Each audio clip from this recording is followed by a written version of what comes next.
Boa tarde. Agradeço aqui a organização do evento pelo convite, poder participar aqui desse importante congresso de Direito Tributário. Cumprimento aqui os colegas de mesa e também todos os participantes. Bom, o tema que me foi posto foi com relação à questão das contribuições previdenciárias correlatas ao direito de imagem. Felizmente é a minha área de atuação, acho que, como todo mundo sabe, uma das poucas coisas que eu sei de direito tributário, então espero poder ajudá-los aqui nessa discussão. E acompanho essa temática já há algum tempo, desde a época que ainda era auditor fiscal da Receita Federal, e confesso com uma certa perplexidade, porque o sentimento que trago ainda hoje é que as instâncias administrativas e, eventualmente, até as judiciais parecem estabelecer alguma confusão entre a base tributável da contribuição previdenciária e do imposto de renda. E, claro, que essa discussão ela necessariamente deve começar pela Constituição. A Constituição delimitar a competência impositiva da União em matéria de contribuições sociais, como tem sido a tradição desde os primeiros sistemas protetivos do início do século XX, estabelece ali de modo claro e transparente que a base tributável é o rendimento do trabalho unicamente. É a perspectiva de que o aspecto material da hipótese de incidência é o labor remunerado e a tradução numérica desse aspecto tende a ser o salário, a remuneração. Ou seja, é a ideia usual, clássica em modelos protetivos de seguro social como o nosso, de que o benefício previdenciário ele existe como forma de substituir o rendimento do trabalho daquela pessoa em virtude das necessidades sociais, como idade avançada, doença, invalidez e etc. Então, o valor que tem conteúdo remuneratório e pagamento habitual é base tributável, porque sobre ele será quantificado o benefício previdenciário que será pago àquela pessoa ou dependente na hipótese de óbito, por exemplo. Então, a lógica do sistema é basicamente essa. Veja que eu ressalto sempre esse ponto, né? Me pedem muito opiniões legais sobre essa questão, e eu sou tanto quanto chato, né? Porque eu repito isso sempre, porque a contribuição previdenciária ela somente incide sobre esses valores. Veja que, ao contrário do imposto de renda, em que o acréscimo patrimonial é o centro da tributação, aqui não. Enquanto para o IR, como bem diz o Código Tributário Nacional, rendimentos do trabalho, capital, ou ainda proventos de qualquer natureza, tudo isso é passível de tributação. No escopo do Seguro Social brasileiro, não. Unicamente rendimentos do trabalho. Noto que, mesmo com a emenda 20, esse conceito não foi alterado. Essa previsão normativa continua sendo basicamente a mesma. A reforma constitucional de 98, que teve uma alteração relevante no artigo 195, ela basicamente passou a estabelecer a incidência da contribuição previdenciária patronal também sobre valores pagos a pessoas físicas sem vínculo empregatício. Esse foi o escopo da mudança naquela época. Mesmo a reforma hoje proposta pelo governo Bolsonaro, que tem gerado também alguma discussão aí no meio jurídico, no meu ponto de vista, não muda absolutamente coisa alguma. E há um aspecto adicional também, não raramente ignorado nesse debate, particular da contribuição previdenciária, que é o artigo 201, parágrafo 11, que fala da habitualidade como um componente importante para a fixação da imposição previdenciária. Novamente, como eu disse, a ideia, a vocação do sistema protetivo é substituir rendimentos habituais do trabalhador, porque é isso que efetivamente é responsável pelo sustento daquela pessoa e da sua família. Pagamentos eventuais não têm esse papel. A pessoa come, vive, mantém as suas despesas em valor dos pagamentos habituais. E são esses, então, que têm a respectiva incidência, são esses, então, que agregam ao respectivo benefício. A disciplina legal da matéria, que é estabelecida na Lei 8.212, ela não foge dessa dinâmica. O artigo 28 da Lei 8.212, que é o plano de custeio, da Seguridade Social Brasileira, como não poderia ser diferente, estabelece também que somente rendimentos oriundos do trabalho são passíveis de tributação. E veja que, novamente, aqui me parece que há uma incongruência das autoridades administrativas ao entender, dentro de um raciocínio que me parece dataveno equivocado, que qualquer pagamento, qualquer benesse oriunda do contrato de trabalho existente teria natureza remuneratória e, portanto, deveria se submeter à incidência previdenciária. Não, são aspectos completamente diferentes. Isso que eu falo aqui não tem nada de inovador. A dogmática jurídica, nos últimos 200 anos, pelo menos, tem dito que nem tudo que um trabalhador recebe tem conexão com o trabalho. É diferente do contrato de trabalho, que tem um escopo mais abrangente. E qual é a importância disso, né, na discussão aqui que se trava nesse painel? É que, em muitas situações, temos aí um atleta, uma pessoa conhecida nacionalmente ou internacionalmente, que até presta o seu serviço como pessoa física, independente da pessoa jurídica ali interposta, que recebe a sua remuneração, o seu salário pelo seu trabalho, e tem ganhos adicionais, não confundíveis com o seu salário. Pactos periféricos, adjetivos, à relação de trabalho. E aí a autoridade fiscal parte da premissa: bom, esse pagamento existe porque esta pessoa está lá exercendo determinada função.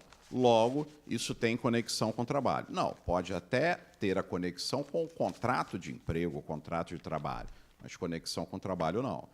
Veja que não é de hoje que verbas indenizatórias, por exemplo, que não tenham natureza contraprestacional, são admitidas na doutrina e jurisprudência. Não tem nada de novo nisso, e me parece que a discussão do direito de imagem insere-se nesse debate.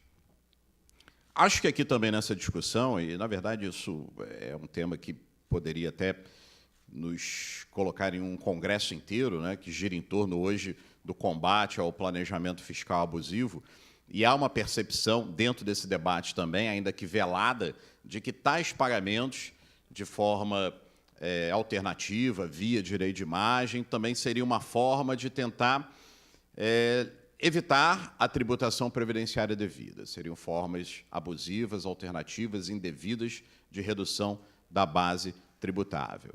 E o fisco, interessantemente, nos últimos anos, tem, na verdade, adotado a tese do conceitualismo jurídico, da tipicidade fechada, contra o contribuinte. Aquela ideia de que qualquer valor pago ao sujeito passivo, à pessoa física, seria passível de tributação, salvo as exceções estabelecidas expressamente em lei. E é uma discussão bem peculiar, particular, do custeio previdenciário. Por exemplo, entende-se lá no artigo 28 da Lei 8.212, que há o parágrafo 9º que dispensa várias parcelas, que exclui vários pagamentos da base tributável previdenciária em diversos incisos. Na verdade, o alfabeto até acabou, né? Vai da linha A a Z, acabou o alfabeto, recomeçaram com AA, enfim. A percepção fiscal é que somente aquelas parcelas expressamente ali estabelecidas seriam excluídas da tributação previdenciária. A contrário senso, qualquer outro pagamento de qualquer natureza feito àquela pessoa seria tributável. E aí o grande erro disso, como eu disse, é não olhar o que a Constituição estabelece. Como eu disse aqui, a previsão normativa da Constituição de 88 é que somente rendimentos do trabalho é que devem ser pagos. Veja que, nesse ponto, não defendo aqui nenhum normativismo positivista em matéria tributária, até em virtude desse congresso hoje ser em homenagem ao nosso professor Ricardo Lobo Torres, que era um indivíduo que sempre foi um importante arauto dessa percepção de que o direito tributário deveria se afastar do normativismo positivista, em que, muitas vezes, pessoas com capacidade contributiva conseguem se afastar da imposição tributária. E Marco Aurélio Greco, hoje, também é um grande defensor de que o conceitualismo jurídico tem que abrir espaço para análise fática da matéria tributável, sem necessariamente, claro, retornar a uma ideia ultrapassada da interpretação econômica do direito, mas, basicamente, olhar a realidade. E, olhando a realidade aqui, notamos com muita clareza que tais valores referentes ao direito de imagem não têm por que sofrer tributação previdenciária, porque, faticamente e normativamente, somente rendimentos do trabalho é que tem esse escopo, essa vocação para receber a tributação, porque, como eu disse, o custeio previdenciário ele tem uma conexão necessária com o plano de benefício. Insisto, a contribuição incide e incidirá sobre valores que devem ou deverão ser objeto de substituição do benefício futuro, e, seguramente, direito de imagem não está aí. É claro que isso não impede, faticamente, novamente, a observação de eventuais fraudes. É o último ponto que eu coloco aí desse slide, né? Independente da denominação. É claro que se numa situação concreta, fática, observa-se ali um pagamento rotulado como direito de imagem, mas que, na verdade, é uma remuneração em que se nota ali o aspecto contraprestacional, evidentemente, isso tem que ser objeto de tributação previdenciária. Bom, eu achei que foi rápido demais, né? E nos meus últimos 5 minutos, tenho aí meu último slide, em que tento falar, talvez agregar um pouco do que já se disse aqui sobre o direito de imagem, no meu ponto de vista, como uma não incidência no âmbito do custeio previdenciário. Como eu disse aqui anteriormente, esse pagamento ele não retrata uma retribuição pecuniária por uma contraprestação em virtude do labor daquela pessoa. Não, ele simplesmente está vendendo ali uma dimensão do seu direito de personalidade dotado de conteúdo patrimonial. Isso é uma discussão que foi já abordada pelos palestrantes anteriores, muito corretamente, e que parece que há uma visão equivocada do fisco, até quanto à impossibilidade de cessão desses direitos, ora citando o Código Civil ou a legislação extravagante. Acho, primeiro, que isso é errado, porque o direito de imagem ele é derivado do direito de personalidade, o direito de personalidade é direito fundamental e, claro, inegociável. Como se disse aqui, né, eu não posso vender meu nome, né, coisas desse tipo, mas o reflexo disso, que é o direito de imagem, isso tem um conteúdo patrimonial. Isso, em certa medida, reflete uma confusão quanto às duas dimensões dos direitos fundamentais, a visão negativa, o direito de defesa, em que a pessoa impede intervenções indevidas do Estado ou de particulares, mas uma versão positiva em que ele pode se manifestar e até transacionar, eventualmente, alguma dimensão. E, em certa medida, contraditório até, porque se o fisco entende que esse tipo de exceção configuraria um ilícito, e um ilícito um tanto quanto grave, vulnerando o direito fundamental, como é que isso poderia ser objeto de tributação? Porque, afinal de contas, todos nós aprendemos que tributo não é sanção de ato ilícito. Então, não vejo como adotar-se essa percepção restritiva.